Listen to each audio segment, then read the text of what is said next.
Ainda bem que eu nasci rico, porque eu não conseguiria andar com dentes podres por aí. Disse o ricaço, olhando no fundo dos meus olhos. Pare e ouça a história de como cheguei a uma reflexão profunda. Vamos lá. Eu sempre soube exatamente quem eu era naquele lugar. No trabalho, nunca fui o mais inteligente, o mais bem-nascido, o mais preparado, o mais promissor. Fui apenas o que deu para ser, o que a vida permitiu que eu fosse dentro das possibilidades que eu tive. O primo pobre, o sobrevivente. O que sempre chega depois, nunca antes. E por muito tempo eu me convenci de que estava tudo bem, de que aquilo não me incomodava tanto assim, de que eu podia conviver com a ideia de ser o simples, o humilde demais, o cara que corre atrás. Até hoje. Hoje alguma coisa dentro de mim quebrou. Não foi um grito, não foi uma discussão, não foi um escândalo. Foi silencioso. Foi sutil. Foi polido. Foi o tipo de humilhação que não aparece, mas que corrói por dentro. Aquela que só quem viveu reconhece. Era fim de tarde, véspera da confraternização de fim de ano. Aquele momento em que todo mundo mais finge ser feliz do que realmente é. Todos estávamos esperando o chefe chegar para uma reunião rápida, coisa de 10 minutos, antes de descermos para o salão montado para a festa. E foi ali, naquela sala de espera, que tudo começou. Ele chegou atrasado, como sempre. Jeitão confiante, sorriso treinado, perfume caro que invade o ambiente antes mesmo dele abrir a porta. Cabelo impecável, relógio que vale mais que meu carro. Aliás, vale mais que todos os carros que já tive na vida. E aquele ar de quem nunca precisou se preocupar com nada, além de escolher a cor do próximo blazer. A gente se conhece há anos.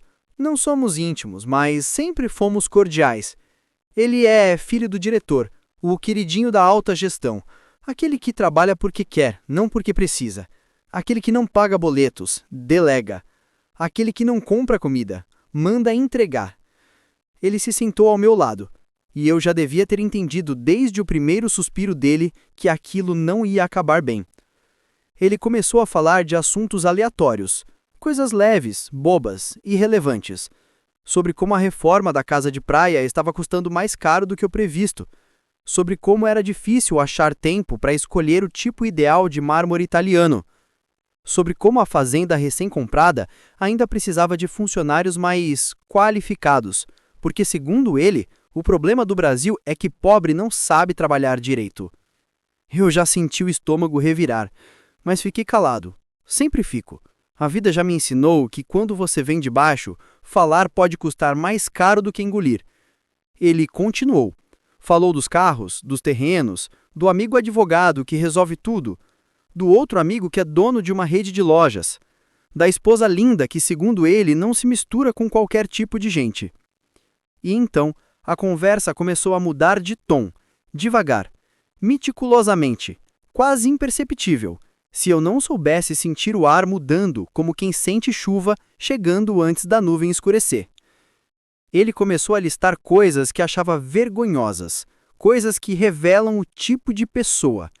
E disse isso olhando para frente, sorrindo, como se estivesse falando sozinho. Mas eu sabia que não estava. Eu acho horrível gente que chega aos 30 e ainda usa aparelho. Sinal claro de que se descuidou na vida, sabe? De que não teve disciplina. De que não soube se cuidar. Minha garganta secou. Eu uso aparelho aos 30 anos. Porque eu nunca tive dinheiro para cuidar dos dentes antes de trabalhar. Porque passei a vida inteira escolhendo entre pagar aluguel ou pagar dentista.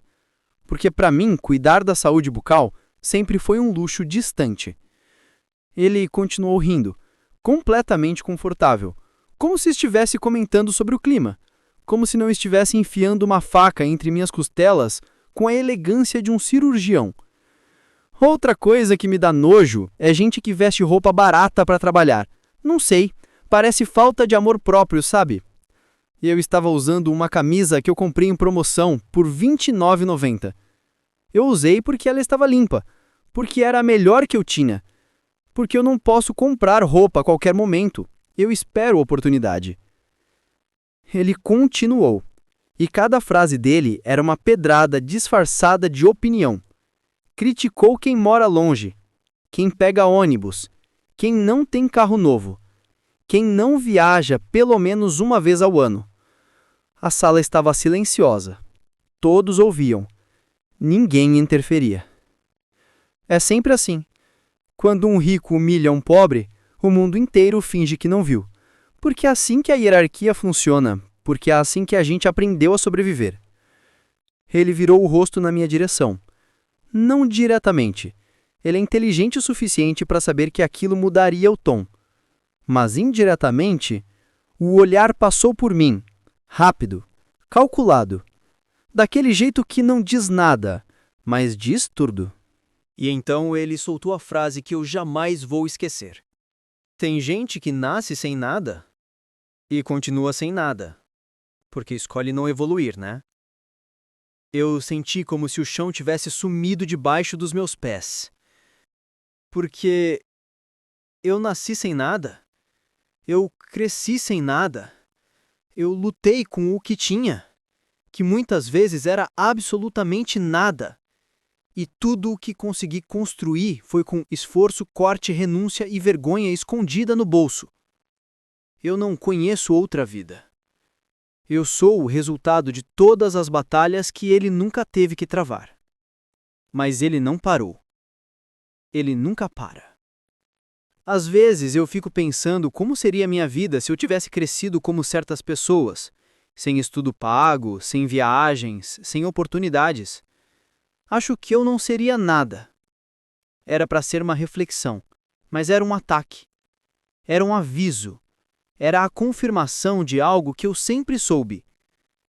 Para ele, eu sou certas pessoas. Quando a reunião acabou, todos se levantaram para descer. Eu fiquei alguns segundos sentado olhando para o chão, tentando engolir a sensação de ser pequeno. Menor do que já me senti na vida. Menor do que quando criança eu via meus colegas com um lanche melhor que o meu. Menor do que quando meu tênis furava e eu fingia que não via. Menor do que quando eu sorria sem mostrar os dentes porque tinha vergonha. Ele saiu conversando, rindo como se nada tivesse acontecido. E talvez para ele realmente não tenha. Porque para quem nasce com tudo, humilhar alguém é tão natural quanto respirar. Não dói, não pesa, não marca, não fica. Mas para mim, ficou. Eu respirei fundo e me levantei. Caminhei até o espelho do corredor. Me olhei. Aparelho nos dentes, camisa barata, olheiras de quem acorda cedo. Expressão cansada de quem sustenta a própria vida sozinho. E pela primeira vez, eu não me reconheci. Ou talvez eu tenha me reconhecido até demais. Eu não queria ir para a confraternização, eu não queria conversar, sorrir, fingir que estava tudo bem. Eu queria ir embora. Queria desaparecer. Mas desceram.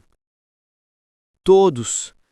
E eu, como sempre, fui atrás, em silêncio, engolindo o que ninguém percebeu. Minha conclusão. Eu fiquei a noite inteira repetindo mentalmente tudo o que ele disse. Cada palavra, cada frase, cada humilhação disfarçada de comentário casual. E a pergunta que ficou ecoando dentro de mim foi: por quê? Por que ele fez isso? Por que agora? Por que comigo? A gente não é amigo. Nunca fomos. Mas sempre fomos respeitosos. Ou pelo menos eu fui. Sempre tratei todo mundo com educação. Porque era o que minha mãe dizia. Quem não tem dinheiro paga com caráter. Ele não precisava dizer nada daquilo. Não ganhava nada com isso. Não mudava a vida dele. Não acrescentava nada ao dia dele. E ainda assim, ele escolheu. Ele escolheu me diminuir.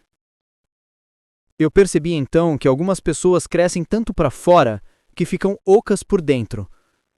Que confundem privilégio com mérito. Que acreditam que nascer em berço de ouro é uma virtude pessoal.